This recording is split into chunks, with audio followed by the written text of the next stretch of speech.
Hello, everyone. Welcome to the Charlotte Mason Show. I'm your host, Julie Ross, and I am so privileged today to be here again with my dear friend, Shay Kemp. Hello, Shay. Hello, how are you? I'm hanging in there. I'm glad it feels like spring, that's for sure.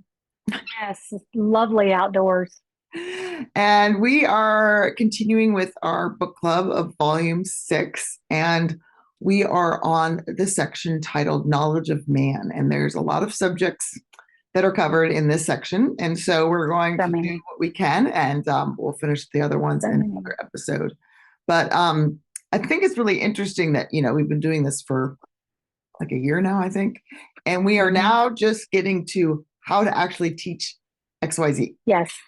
Hmm. So this much of the book, well, more than half, has been on just laying this foundation. And so I think some Hmm. people, they just want to jump in and just be like, tell me how I teach geography according to Charlotte Mason. And Right. you haven't taken the time to lay this whole foundation. And then, what happens if you build a house without a foundation? The wind comes, the rain comes, that little Yes. high school song, right? And the Yes. house That's falls down. right. So there's a reason why Charlotte Mason had all these things before that. So if you are just jumping into this episode and you have not gone and listened to some of the foundational episodes, I really encourage you to do that, to kind of wrap your brain around where she's going. And then when she actually gets to the how of her philosophy, it makes so much more sense. Yes, it does. And I think that's, people get frustrated about that sometimes when they ask questions about the how. And I'm constantly directing them back to the why to see Mm-hmm. what their understanding of that is. Because most of the time, if the how is, like you said, falling apart, it's because you need to go back and adjust your why. And then the other things really do tend to fall into place a little easier. So this is Yeah. an important section, but no more important than all the deep thinking that we've done over the past year and deep discussions. And Yes, for got sure. to have it both. All Mhm. right. So we're starting off with my favorite subject, history. Which she says is extremely important, right? Yep. So, She doesn't say it in this volume, but in another one that, history is the spoke of which the wheel of the whole entire curriculum is turning around. that's right. And That's I right. love that. And it's not a unit study where everything's all cutesy and it like all fits together around history. It's very different. Yeah. It's just you'll see this kind of thread of a certain time period and then everything kind of coming together around that, which I really love. Well, because it is my favorite subject. She starts off with really talking about the why do we need to teach history in this manner? And so volume 6 was written after World War One. So she's really focusing on the need for a rational patriotism. Yes, Catch that? I did get that. And there's several places where she talks about how we lead to patriotism and what it actually means to be patriotic instead of just saying, oh, I love my country. It's a knowledge of Mm-hmm. the people and the things that led to where you are that's much deeper than just saying, well, I'm proud of this country because I live here. Right. And I think, her reasoning is just so spot on, even with what we see in today's world, that to be an informed citizen, you have to have an understanding of history, why people do what they Mm-hmm. do. The old Yes, saying, those that don't know history are doomed to repeat it is that's very right. true. And so there is, and it's not just though learning a bunch of information, because that doesn't actually Yes. give you the ability to think critically about historical events, people, and then analyze the current events of today and make those connections. You can only do that through a living book and the way that she teaches history. Yes, because she talks about the we quicken children with the knowledge that always and everywhere there have been great parts to play and almost always great men to play those parts. And I love that passage because I think that helps you when you're choosing what you're going to include in your history. Does it talk about a great part that was played or a great man that played that part? And those are the things we're telling them instead of just a list. I did not get this kind of history education. I had like mostly coaches for my history teacher, Yes, right. and and it was always these timelines and and like she says here, our knowledge of history should give us something more than impressions and opinions. And that's all I really got, was just Mhm. like sort of an idea of who like this person was in the Yeah. pageant of history, and maybe an opinion on this war or something like that, and how I could, in the timeline, well, this war was before this one, or, but that's really all that I got until I started homeschooling my own children. Yeah. I didn't learn anything other than that. Yeah. And, she says like this is kind of standard, right? That teachers are just covering like a skeleton of history. And she says Yes. teachers say, well, I just don't have enough time to do any more than that, and I can, you She know, said, yeah. yeah, I mean, I can relate to that, right? And, being a Hmm. former Yeah. school teacher, like, yeah, we got to cover all this other stuff too. We don't have time. And Right. I love that she explains that she's actually going to help you multiply Mhm. time. Yes. She says it I helps you love that line. quadruple time. Uh-huh. I mean, don't we all Yeah, want to like multiply how much time we have, that's and right. how much we're able to cover? And she says, this is how you do it. So this is going back to the why. So if you've understood everything I'm saying so far, when you go to teach Mhm. history, your time is going to multiply and you can teach it this way. If you just start trying to teach it this way without understanding all of this, it's not going to work. Like I said, the house is going to fall. Yes. So she says we're multiplying time because one, we're using living books. So, if you're using a history textbook, this isn't going to work. Um, we're not lecturing our kids. So we're not trying to like digest it ourselves and figure out what's important and then trying to spoon feed our children this. Hmm. It includes narration. So the ability to be able to know and then to tell back. And then she says we use a single reading. We don't allow them to keep going back and find answers and not really pay attention the first time. She says if you do those four things, you will be able to cover history in a much more detailed and in-depth manner than just a skeleton view. You're going to be able to multiply the time. And I've seen that because when you look at some of the other approaches to teaching history, they add in all this other stuff. There's all these workbook pages, or like, we're going to build a salt map, or, we've Yes. spent 2 hours on history, but what do my children actually know? Yes. Yes. And that's why when people ask questions, well, where's the hands-on stuff in Charlotte Yeah. Mason? That stuff does come in, and I find my kids have always made connections to history, but Right. it's not in the lesson itself. Yes. That stuff is the add-on. Like, after we have read the living book and we've given a good narration, are you interested in the houses that the Native Americans lived in? Okay, great, go build one. But Right. I'm not going to set up a particular activity for you that is going to be considered our history lesson. And that is a difference in the philosophy. Right. And that does make it ability to cover a lot more history and a lot more in Yes. depth too. Mm-hmm. So was there anything else you wanted to point out before we get into like going through the different forms? Um, I do think this is just such a great explanation of narration that Yes. in these few pages that I think would be great for people to go back and read on their own. Just some really important things, and also the difference between narration and telling, and Mm. the act of memorizing, where she says the mind is not at work in the act of memorizing. Oh, Um, okay. So yeah, you're going that. So she kind of talks about what you're saying here in the Form 1 section. yeah, is that form one section? Yeah.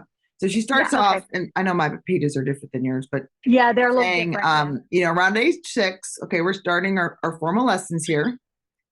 And their history lessons should come from a well written, well considered large volume, which is also well illustrated. Children cannot, of Okay. course, themselves read a book, which is by no means written down to the child's level. So the teacher reads the passage and the children tell paragraph by paragraph, passage by passage. So she's starting off here, okay, very beginning of formal lessons here for history.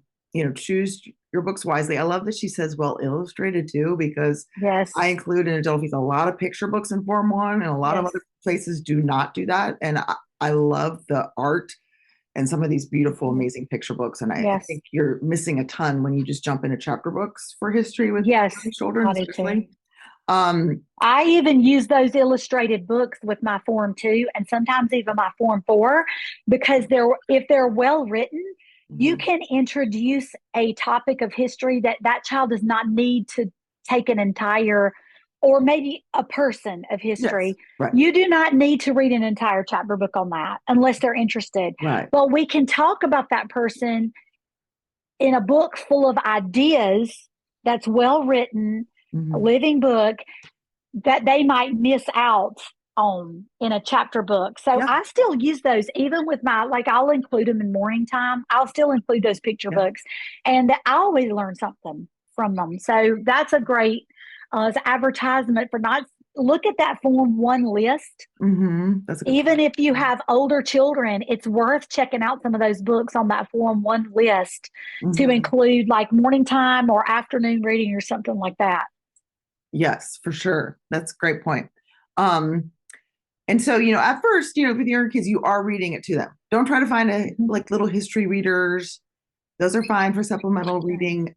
That That's is right. not what you should be reading for your history. They're able That's to right. comprehend so much more here. That's right. And then, like you're saying, she goes on to talk about narration. So to me, that makes so much sense because your child is just starting out, right? And now is the time to really wrap your brain around what narration is, what are we doing to build this habit and build this narration muscle. So you want to talk a little bit about what are some of the things she touched on here on narration? I think one of the points is that you are not correcting faults in your child's narration. And we get a lot of questions about that. What do I do if they get things out of order? But I think in order to understand that, you do have to back up and understand that narration is not just a retelling of the events that happen. So Mm-hmm. it's a retelling of the ideas Yeah. that your child attached to, make connections with, had questions about, that kind of thing. Mm-hmm. So if you think it's a retelling, like, oh my gosh, they missed this step or they got this backwards, you're going to be frustrated. And so I'm glad that she I think this line, of course, she always kind of throws in funny things, but she says the teacher's own really difficult part So, is to keep up sympathetic interest by look and occasional word, by remarks upon a passage that has been narrated, by occasionally showing pictures and so on. And I so relate because sometimes you get a narration and you're like, you feel like you're going like this, your eyes are crossing. So she's saying, okay, just you want to keep a sympathetic look. If they're getting everything wrong, you don't want to be like, what? That wasn't even a book. She knew what our natural inclination would be, right? yes. Um, but the next one is what's important and why it goes back to the whole philosophy. But she will bear in mind that the child of 6 has begun the serious business of his education, that it does Mhm. not matter much whether he understands this word or that, but that it matters a great deal that he should learn to deal directly with books. And so that's almost like a quote you need up, like Yes. when your child is narrating, is he learning to deal directly with books? Mm. Yes or no? Yeah. And then you can sort of let those other things, they will work themselves out Yeah. as you go. So that's really a powerful passage right there about narration, I think. Yeah. I think everybody needs to read this multiple times, especially if you feel like you're frustrated with the quality of your child's narrations or Mm-hmm. starting out. Mm-hmm. She even says the first efforts may be stumbling, but Mm-hmm. presently the children get into their stride and tell a passage at length with surprising fluency. Yep. So again, Yep. you're building this muscle here, and I use the analogy of like making a trail in the woods. At first, it's really, really difficult, but as you've gotten rid of all the branches and the bushes, it becomes easier and easier to clear that Yes. trail off. Same thing with the Mm-hmm. neural pathways that your child's developing around narration. So it is building this mental muscle. It is not going to be easy. She's saying it will be stumbling at first. So if it feels like you're Mm-hmm. stumbling or your kid's stumbling, you're doing it right. Okay. Yes. Right. So take Mm-hmm. a deep breath, Yeah. and then you're That's starting right. small, passage by passage. And so many people are like, well, I read them the whole chapter and they couldn't remember it. Well, Right. yeah, okay. You have to start small here, especially, Yes. depending on what you're reading and the difficulty of it. Um, Aesop's fables are great. Those are like my first place to start with narration with young ones because they're so short. Yes. And I think too, it's giving people the permission to say, sometimes a paragraph is enough. Mm-hmm. Right. Sometimes 2 paragraphs is enough. Sometimes 2 pages is enough. It doesn't, and your quality is going to go up. Your quality of narration is going to increase if your child is struggling. I mean, I have some kids that could have read a chapter and narrated it, and I have some children that struggle with that. So it's okay to bring it down in the amount. Yeah, for sure. And we'll link to that. I did a whole episode on narration. Okay. We can link to that in the show notes as well if you want to go more in depth into this. But you can't teach history the way Charlotte Mason said to without understanding this concept of narration. And like you're saying, we get so many emails from parents who are like, yeah, my 6-year-old, I don't think this is really working because, I read them this passage from history and they narrated and they didn't like tell me anybody's names or like understand like the name of the battle that was happening. So I don't really think they're understanding it. Yes. And I'm like, because they're little, they're not going to pick up on those things. Like, there's going to be one idea, like you're saying, that's going to stand out to them, and that's what they're going to focus on. Those other things are going to come. They don't need to name all the major generals that were in the battle that you just read to them at age 7. That stuff's going to come. You're building this mental habit of narration. That should be the focus, and teaching them how to come to the book and grab the ideas for themselves. Those names and things, they're going to come eventually. So, don't stress about that.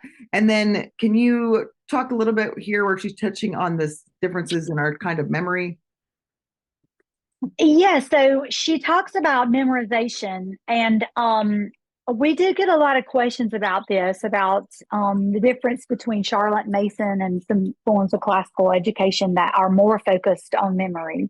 And I think we do include memorization. It's important, of course, but she makes the point that the mind is not at work in the act of memorizing. It uses a different set of neural pathways that are important, yes, but the mind itself, which is what she calls, these connections in other places that we make between people and things and groups and events, that is not something that is being used in memorization. And, I don't know, we had to learn Bloom's taxonomy, right, when we were learning to teach, but the memorization is a much lower level thinking skill, right? Right. Oh yeah. I can memorize something and not understand a word in what it says. And that doesn't make it might still be valuable, but it doesn't connect ideas. And so it's really important to make that difference. Like your kid could do all the battles in the Civil War and have them memorized, but or do they understand the ideas behind why this was being fought, or can they talk about a person there? So yes, right. That's a really big great difference. Point. Yeah, right. And I think you can kind of, and she gives this example in one of her other volumes where like a child that's full of facts, it appears like they have a lot of knowledge. Yes. She says it's like stuffing a scarecrow. So you're stuffing your child with all this like sawdust, and so it looks like they're very educated, but they're not. They're not able to think. They're not able to connect ideas, and that's like you're saying. That's a much higher level thinking. That's way more important. So don't bemoan the fact that your child may not be able to recite all these historical facts. That will come later. They're getting the ideas in this mental muscle built, which is really important. And that this memory, it's theirs when they're able to visualize it. She says they're able to kind of turn the sentences and the frames, and they're able to form their own opinions. They're chewing on it. They're doing this work of their self-education here. She says it's more important than yesterday's dinner. I know. I love that. Because 7 months later, they're still able to narrate and talk about it, It's the long-term connection that you can make other than just something that, okay, well, I learned it to say that I learned it. And, I get it. Sometimes when you homeschool, you may have family members or people who say, oh, well, do you know all the presidents? Yeah. Do you know all 50 states and capitals? And we get that. We get those questions. But this is much deeper than that. And it has longer lasting connection in the brain. Right. And then she goes on to say, in Form 1, that they should have like some kind of historical spine. She used our island story and like biographies, learning about, like you're saying, these people. And picture books are great for that because you can cover lots of different people, but it's still very Yes. well written. Um, and that, they're starting with the history of their own country. This is so important because a lot of people are like, I thought it's supposed to be chronological. Why aren't we starting at the beginning of time? Like, no, Yes. we're starting with the history of your own country. And you'll see this throughout all the subjects that we're going to talk about here. And I love that this is her philosophy across the board. It's not just one Yes. subject we teach this way, but we do something completely different for science. Right. That everything, is starting with what you can observe and know right around you. And then this child's mental capacity expands as they grow older, so does their understanding of the world around them. So children understand that I live in America and I see this flag and we sing this song and here's this place. And they understand that. They don't understand, like, 5,000 years ago in ancient Egypt, right, this was happening. Like they just can't understand that. So starting with the history of your own country is so important. And then in Form 2, she says, adding on the history of another country that's at the same time period. So she covered the history of France.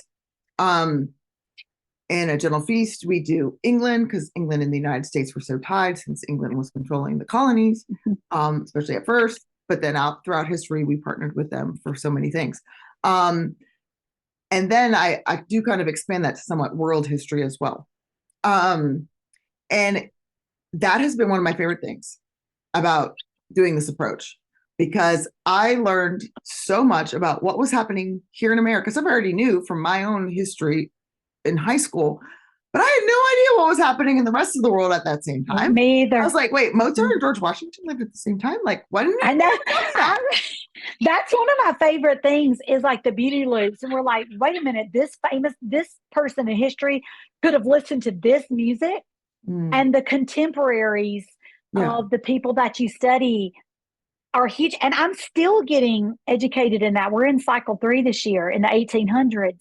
And it blows my mind to think of, okay, well, this person was living then and this was going on in the Industrial Revolution. And I certainly did not understand those connections growing up. Yeah. And you can see the lights go off in your kids' eyes as they get those things. Yeah. That you definitely don't get when you're, you're talking about, I mean, we do ancient, so I'm not saying that, but it's not the same connection of something we can go on a field trip to. Right. Yeah. And, she says it's important to start that in Form 2, because we don't want to only learn the history of our own country, because that can make you very arrogant, very insular thinking. And, I think about in public school where I think we had 2 years of world history and all the rest was American growing up. That's right. And I didn't have world history until I was like in high school. Oh, really? Okay. We had 1 year in sixth grade and then we had 1 year in high school. If I had it, it was so impactful that I just remember it. I crammed for those tests, right? I made an A because I was determined not to make anything but A's, but I don't remember it. So that's why it's important to add that on. And then, like you're saying, it's not until they're around 5th grade when their abstract reasoning has developed around age 10 that she's bringing in ancient. And we get asked about this constantly. Why wait for the ancients? And when I wrap my brain around how Charlotte Mason approached history, I'm like, this makes so much sense. Because again, that abstract reasoning to be able to conceptualize something that's so long ago and so foreign from your life, but also just in terms of, like, the Romans were just nasty. I mean, we're talking about like pagan religions and people here. Do I really want my 6-year-old reading about? So important. It's so important. And, we're doing Romans this year. And I don't have a 6th grader. And I think it's so important for me to realize she was not ready for some, like, we can have conversations and discussions about things I would have had to skip over if she was in the second grade. Now we have, some foundation. We can have a conversation about it. We're reading about these rulers that were just brutal to each other. I mean, we just go in and murder everybody and take their wives and all this stuff. And I mean, no, I get it. It's not important to tell a second grader that, a first grader that. Right. But as a fifth grader or sixth grader, they start to understand, wait a minute, so this pageant of history, like she talks about over and over again, it's a continual thread of humanity that started back in the Romans, and then we see it in cycle 3 too. We're talking about the Civil War. People are still being horrible to you. You know what I mean? I mean, it's just this line that you can start to connect, but it needs to be at an older age that they begin to connect those lines. So history is still chronological, and I think that's really important.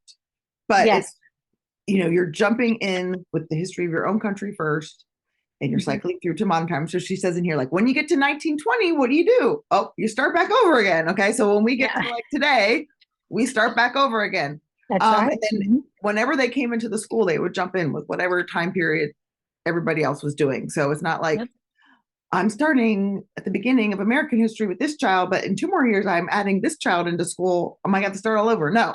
Okay. Yes. And that's really important too, because I think some approaches, they're not family style. And so this kid's doing this time period and this kid's doing this time period. And to me, that was so overwhelming. And I'm like, wait a minute, Charlotte Mason doesn't even say that. Like the whole school, her schools will be doing the same time period together. It's meant to be that way.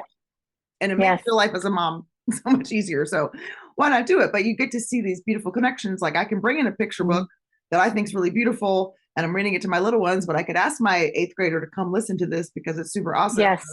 And we can have go on these family field trips, all these places. I mean, it just makes life so much easier when you're all doing the same time period, in my opinion, too. So I think that's why it does. She did that. Or I'll get questions like, are they going to be confused since they have like 1 day or like 2 days of American history and 1 day of British history, and that's all the same time period. But then they're also doing like ancient history. Are they going to be confused? And I'm like, well, that's one of the reasons why you wait, right? So the 10-year-old can grasp it. Right.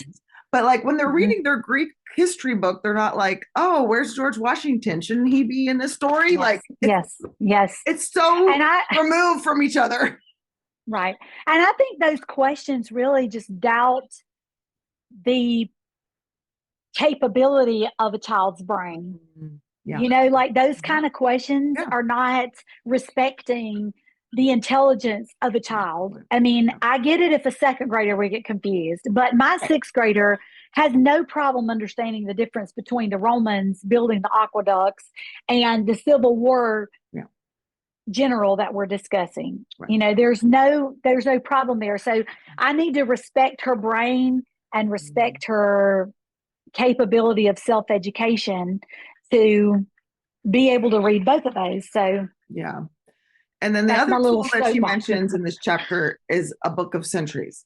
So along with narrating history, they would have kept a book of centuries, and she says, in which children draw such illustrations as they come across of objects of domestic use, of art, etc., connected with the century they're reading about. So once they are informed too, and they're doing kind of these multiple, I call them like streams of history here, with different days doing different things. This book of centuries does help. And it does help, like if you're putting like a Roman event back at the beginning and you're flipping to 1800s, you realize they're not connected at all. Exactly. But this is not, and we get questions about these too, like this is not to be something that's stressful. It's not a timeline. You can put or a craft project. Or a craft project. Picture. Yeah, it's not a crafty thing. They're drawing some pictures in it. It's what is important to them. Let them pick what event from this week do you think was important that you want to put in your book of centuries for American history, for ancient history. Pick one thing, and if your book doesn't tell you when it happened, we have Google, which I use all the time. And I think this is also an element of control that it's hard for parents to give up because, we want some kind of little product that looks really cute on the end. But this is a process activity. It's very much about the process, about what did you take away? What did you notice? What do you remember?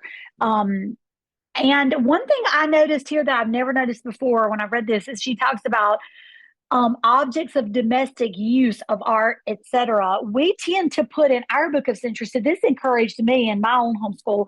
We normally just put like events or people. Mm-hmm. I mean, that's just normally what we Yeah. sort of tend to. But I thought, now this is a great thing to consider that, especially, I mean, we're doing the Romans, so we're studying all these different things about, their domestic use and all these things. Yeah. I hadn't considered putting that in my book of century, so I'm going to encourage my kids in that, to do those things. Yeah, to draw some pictures of, I, and my girls Yeah. love drawing pictures of like the fashions, from the different time periods. And that's Yes. really cool to Hmm. like see, okay, how did clothing change? How does clothing reflect history and cultural events and things like that? And there's some great living books out there about that because I have a daughter who's very interested in fashion. So Mhm. I'll go and pull in just some books. Literally, I Yeah. just looked for at the library. And, it's letting her connect to that in a way Yeah. that she would not. But I didn't think about putting that in a book of century. So that was a great idea for us. I'm going to start Yeah. Yeah. My son incorporating wants to too. do weapons Mhm. every time. It's all Oh, yeah. it's a Hmm. book of Yeah. weapons. Yeah. But you got the Roman I'm in. chariot, you got the Civil War Yeah. canon, and There's a you lot know, of stuff in there. Yeah. yeah.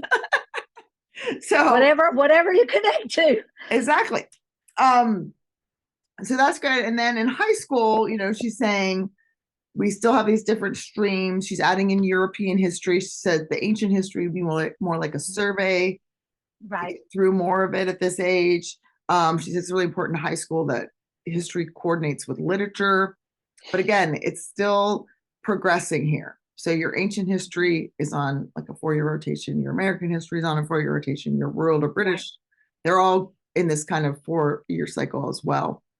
Um, did you have anything else you wanted to add about history before we move on to? Um, I don't think so. I It's really so love much. this one quote. Oh, go ahead. No, go ahead. Yeah. This is probably my favorite. She said, "It is a great thing to possess a pageant of history in the background of one thought." Is that what you're going to read? I agree. Yes. Yes. Nodding your head. We may not be able to recall this or that circumstance, but the imagination is warm, and we know Oh, that there's a great deal to be said on both sides of every question, and are saved from crudities in opinion, in rashness, and action. The present becomes enriched for us with the wealth of all that has gone before, and that's just such a beautiful thing. it's so powerful. We so worry about, do they know this or that and this fact or this name or this thing. But she's saying that's not the focus. The focus is their imaginations are stimulated and they have this pageant and this view of history and people.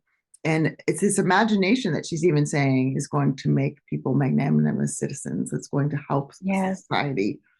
Can we imagine what's possible? Um, and she goes on to say, it's never too late to mend, but we may not delay to offer such a liberal and generous diet of history to every child in the country. I shall give. So here's what we're our aim here. It'll give weight to his decisions, consideration to his actions, and stability to his conduct.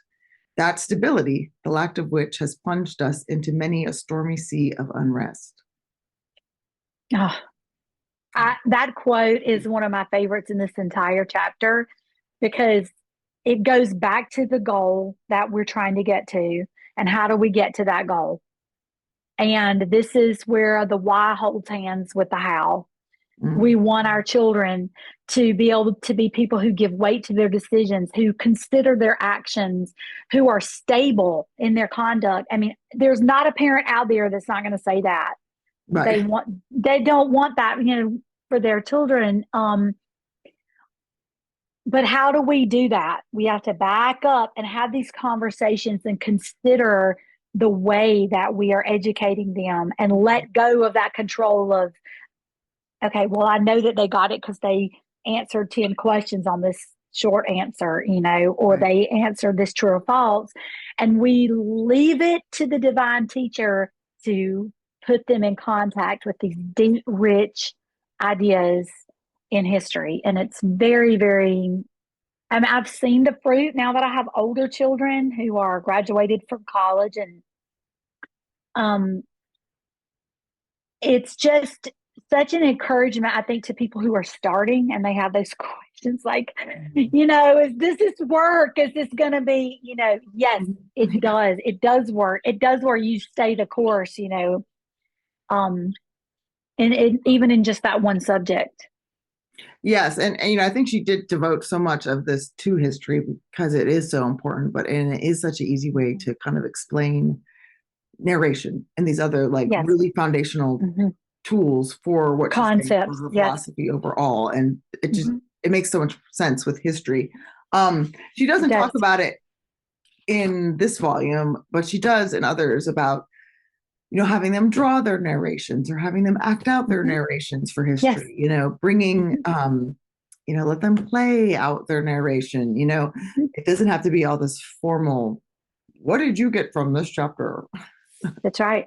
And I find that sometimes you think you don't have time for that, but there are days that if you really will let your children, when you were talking about the time factor, she mentions in the beginning how to do it Yeah. more efficiently, you can do that stuff in your afternoon in your masterly activity. It doesn't have to be connected to the history lesson. Right.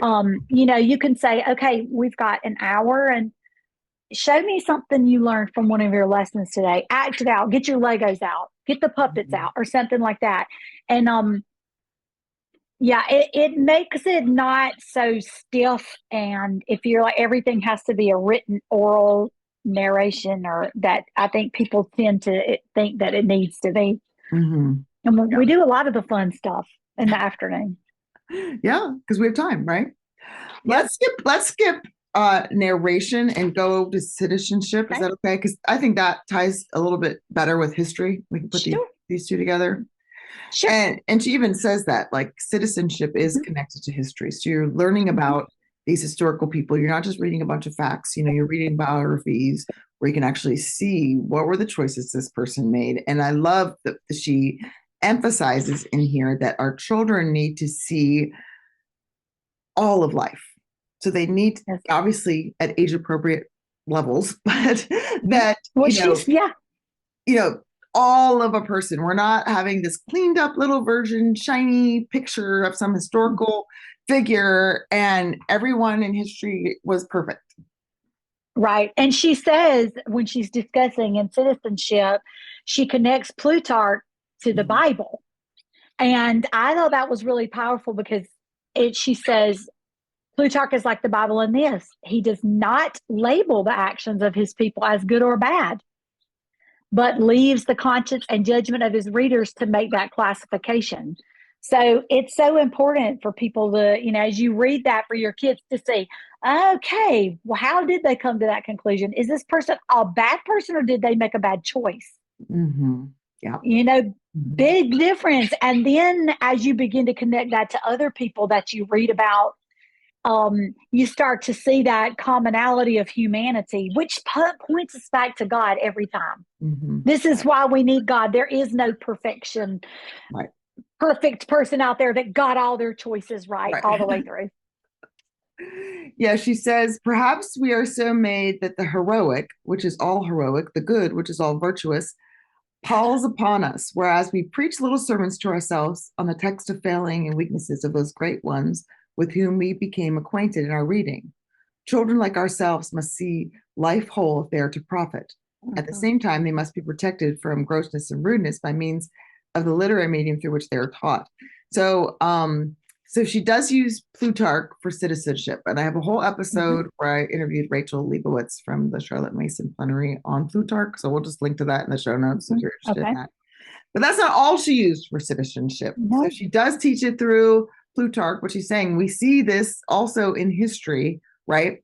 And so I think as parents, sometimes we want to jump in, whether we're reading a biography for history or we're reading Plutarch or like Tales of Troy and Greece she had in here. Mhm. One of the books I include is like Lives of the Men's who signed the Declaration of Independence, and bringing it to Yes. history Mhm. too, where we want to point Signers. out all Yeah. the morals lessons. And she's saying, nope, you need to let your children come to this and chew on this and make these kind of conclusions for themselves. Yes, and once again, that's where we have to let go of the control and let it be a self-education and let Mhm. them pick up what they pick up. And we don't give that little moral talk that I mean, I have to, close my lips, lock them down. Yeah. Shay, don't say it. Don't say it, Shay. Don't say it. Let them, and let them pull it up for themselves. Yeah. I like where she's in another book that she uses for citizenships is Ourselves. So that's a book that she wrote.